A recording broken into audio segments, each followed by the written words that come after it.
주식 투자 심플하게 충분하게 스텝스. 안녕하십니까. 중국 담당하는 정정영입니다. 최근 중국 시장이 다행히도 미국이나 다른 글로벌 시장의 변동성이 확대되는 거에 비해서 상대적으로 안정적으로 잘 버텨주고 있습니다. 지난번에도 말씀드렸다시피 지극히 중국 정부의 주도하에 기관 자금들이 대규모 장기 자금을 주식시장에 투입을 하고 있는 상황이고요. 이게 어느 정도는 효과를 발휘하고 있는 것으로 보입니다.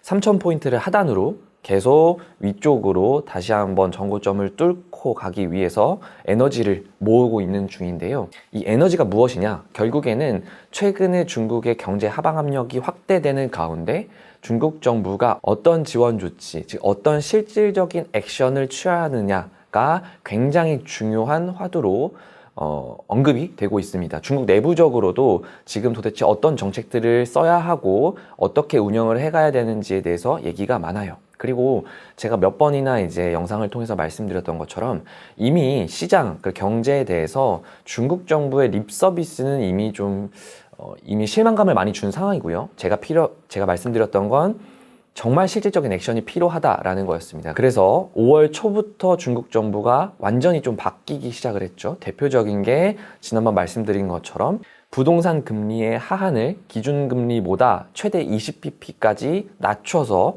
대출 상품을 판매할 수 있도록 만들어준 상황이고요.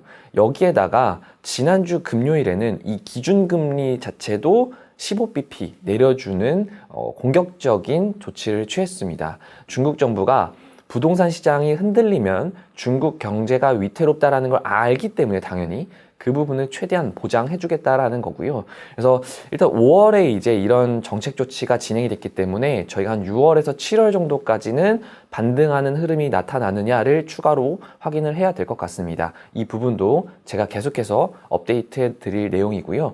다만 지난 1월에서 4월까지는 명확한 그리고 방향성이 없는 정책들이 계속 나왔다면 5월부터는 구체적이고 실질적인 액션이 취해지고 있다는 게 굉장히 중요한 포인트라고 보고 있습니다. 그리고 오늘 조금 더 자세히 말씀드릴 내용은 중국의 이제 경제 운영의 전반을 관리하는 리커창 총리에 대한 얘기입니다. 요즘 언론 보도에 나오는 것이 리커창 총리가 많이 노출되다 보니까 당대회, 20차 당대회를 앞두고 시진핑 주석의 자리를 대체하는 것이 아니냐라는 얘기가 많은데 사실 이것까지는 저는 연결되기 좀 어렵다고 보고 있고요. 사실 2020년에 코로나19가 처음 발생했을 때도 시진핑 주석보다는 리커창 총리가 훨씬 더 경제 운영 상황이라던가 충격을 받은 산업, 기업 그리고 자영업자들에 대해서도 계속해서 본인을 노출시키면서 경제를 안정화시키겠다는 의지를 많이 보여줬습니다. 그때랑 거의 비슷한 상황이라고 보시면 될 것 같고요. 이걸 정치적인 의도로 해석하기에는 너무 과도하진 않은가라고 생각을 하고 있습니다. 다시 돌아와서 지금 최근에 리커창 총리가 어떤 행보를 보이고 있느냐, 직접 각 지방 정부를 돌아다니면서 똑같은 문구를 반복해서 강조합니다. 무슨 말이냐면 지금 중국의 경제 상황이 절대 녹록치 않고 각 지방 정부는 지금이 긴급한 상황이라는 걸 명확하게 인지해야 된다. 그러면서 해야 될 일은 지금 당장 경제를 지원할 수 있는 정책 조치를 만들어서 바로 시행을 하는 것이다 라는 걸 매 회의 그리고 매 지역 탐방 때마다 강조하고 있습니다. 그리고 제가 이제 촬영을 하고 있는 화요일, 5월 24일 화요일인데 어제 저녁, 월요일 저녁에 리커창 총리가 다시 한번 국무원 상무회의라는 회의를 주재를 하면서 다시 한번 경제가 쉽지 않다라는 것을 강조를 합니다. 그리고 제가 이 회의에서 조금 더 리커창 총리가 강력하게 국무원 산하의 각 조직과 그다음에 지방정부에 주문을 했다라고 보는 가장 핵심적인 문구가 뭐였냐면 국무원이 직접 각 지방정부가 운영하고 있는 경제 지원책에 대해서 직접 감독하고 관리하고 운영 상태를 점검하겠다라는 문구가 포함되어 있습니다. 즉, 지금까지 각 지방정부들이 잘 해온 것도 맞지만, 운영을 잘 해온 것도 맞지만, 경제 상황이 굉장히 어려워졌기 때문에 이제는 중앙정부가 직접 개입을 해서 각 지방정부의 운영 상황을 명확하게 인지하고 부족한 점은 확실하게 지원을 해주겠다라는 의미로 저는 해석을 하고 있습니다. 즉, 물론 제가 몇 번 말씀드렸지만 뭐 재정 여력이라던가 이런 게 과거의 2008년이나 2015년처럼 대규모로 할 수 있는 사이즈는 아니겠지만 적어도 지금까지 중앙정부가 손 놓고 있었다, 립서비스만 했다라는 부분에서 이제는 확실하게 경제나 시장을 안정화시키기 위해서 중앙정부가 훨씬 더 적극적이고 직접적이고 실질적으로 진출을 해 나가고 있다, 개입을 하고 있다라는 부분은 다른 어떤 부분보다도 훨씬 더 시장의 그런 위축된 투자 심리라든가 아니면 확대되고 있는 경제 하방 압력에 저점을 만들어주는, 바닥을 만들어주는 시그널이 아닌가라고 생각을 하고 있습니다. 그리고 이 국무원 상무회의 중에서 눈에 띄는, 산업적으로 눈에 띄는 부분은 크게 두 가지였는데요. 첫 번째는 이번에 상해 락다운 때문에 가장 충격이 컸다라고 평가받는 자동차 산업입니다.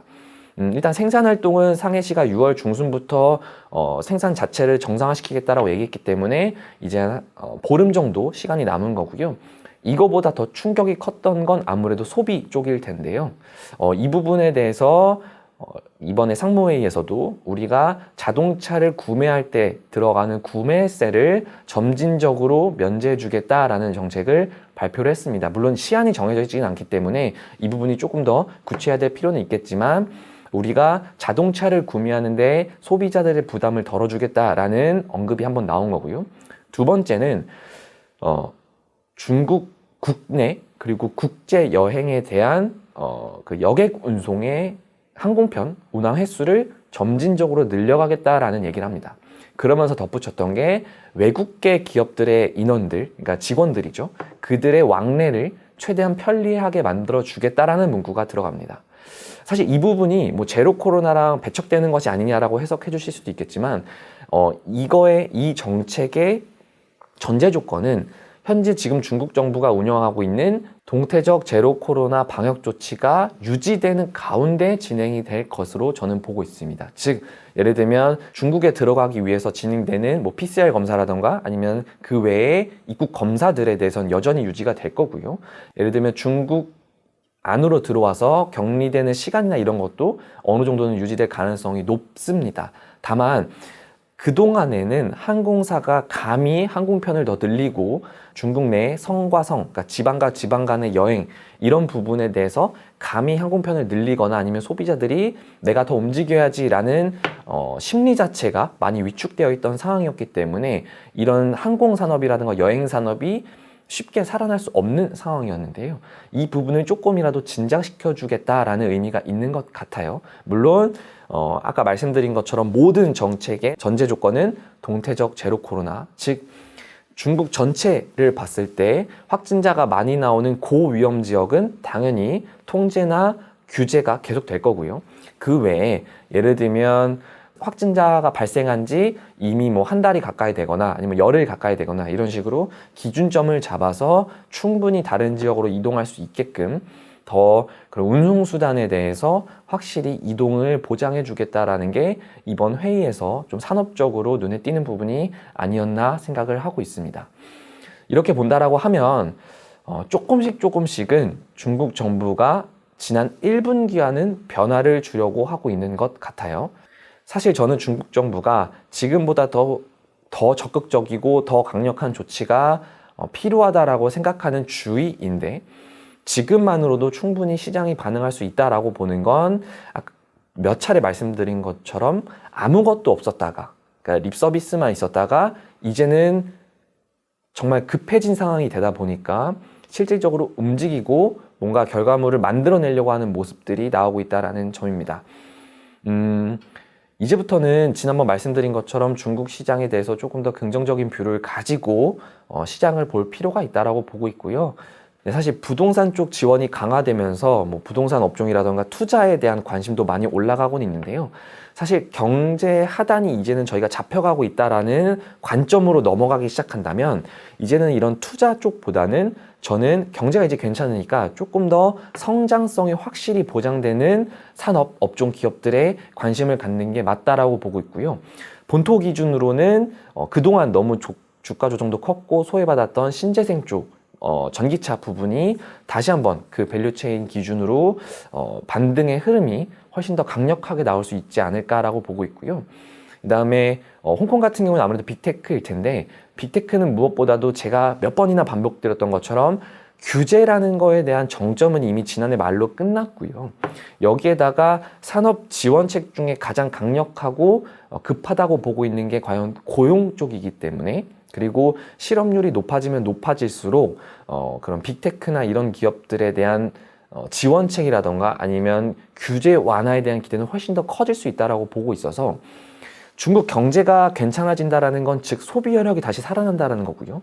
빅테크들은 이 소비 여력을 기준으로 실적이 바탕이 되고 있습니다.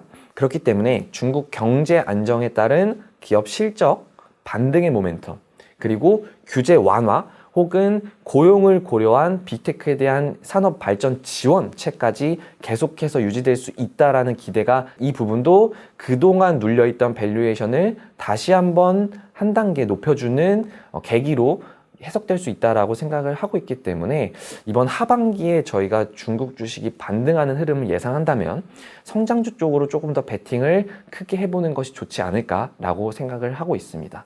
다음 주에도 계속해서 중국 주식에 투자할 수 있는 최대한 객관적인 아이디어를 드릴 수 있도록 해보도록 하겠습니다. 네, 감사합니다.